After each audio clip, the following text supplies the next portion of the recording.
Затворете очи за миг и си представете, че всичко, което сте сънували някога, оживява на едно място. Че можете да докоснете звездите, да се разходите по облаците или да срещнете героите от най-тайните си мечти. Ако сте готови, поемете дълбоко дъх. Нашето пътешествие започва сега. Ключовете на Зирея. Глава 1. Сънят, който не свършва. Елена беше 14-годишно момиче с рошава коса, тетрадки пълни с рисунки и вечна склонност да гледа през прозореца, докато учителите говорят. Тази вечер обаче беше различна. Навън валеше тих летен дъжд.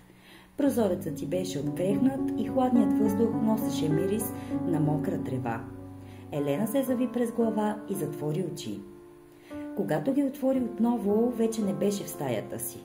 Стоеше на брега на езеро, чието води блестяха като разтопено сребро. Над нея, на небето, огромна луна във формата на ключалка хвърляше сияние, достатъчно да вижда всяка тревичка около себе си. В тревата до босите й крака лежеше ключ. Не обикновен ключ, а прозрачен, сякаш излят от светлина. Когато го докосна, въздухът около нея се раздвижи и тих глас прошепна. Добре дошла, Елена! Това е първият ти ключ. С него можеш да отключиш портата на сънищата. Глава 2. Островът на живите мисли. Скоро Елена разбра, че се намира на остров, какъвто никога не беше виждала. Дърветата тук бяха високи и светещи с листа в синьо и златно.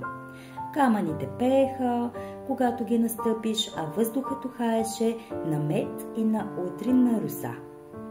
По пътеката към нея се приближи странно момче, сякаш изтъкано от звездни точки.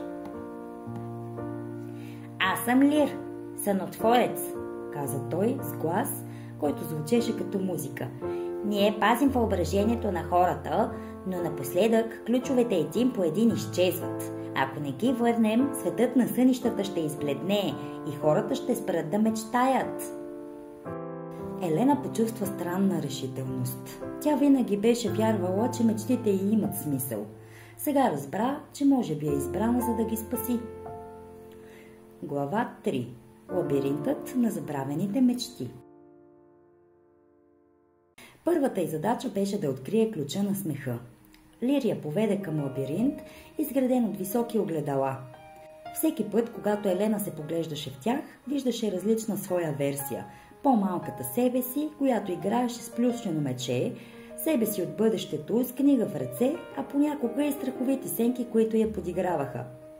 За да излезе от лабиринта, тя трябваше да се изправи срещу най-големия си страх, че ще порасне и ще загуби детското си въображение.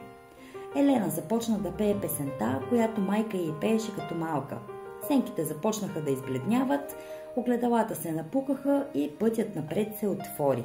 В центъра на лабиринта я чакаше малко съндъче, което се отвори само, когато Елена се разсмя от сърце. Вътре лежеше вторият ключ, малък, но златен, с гравиран символ на усмивка. Глава 4. Гората на изгубения смях. С двата ключа в ръка Елена стигна до портата на сънищата. Това беше огромна арка, обвита с лунен мъх и светещи руни, но преди да я отключи, трябваше да мине през последното изпитание – да събуди изгубения смях на гората. Тя започна да разказва най-смешната история, която знаеше за времето, когато падна по лице в училищния двор, но вместо да се разплаче, стана и започна да се смее. Постепенно дърветата около нея започнаха да се клатят, да шумят, а после да се смеят с глас. Чак листата им паднаха от смях. Тогава портата се отключи и островът заблестя. Всички цветове се върнаха, съществата ликуваха. Но точно когато Елена си тръгваше, една тъмна фигура се промъкна и открадна ключа на страха, който лежеше на олтара. Елена отвори очи и отново беше в стаята си, но ключовете стояха на нощното шкафче, а вятърът тихо шепнеше: скоро ще се върне.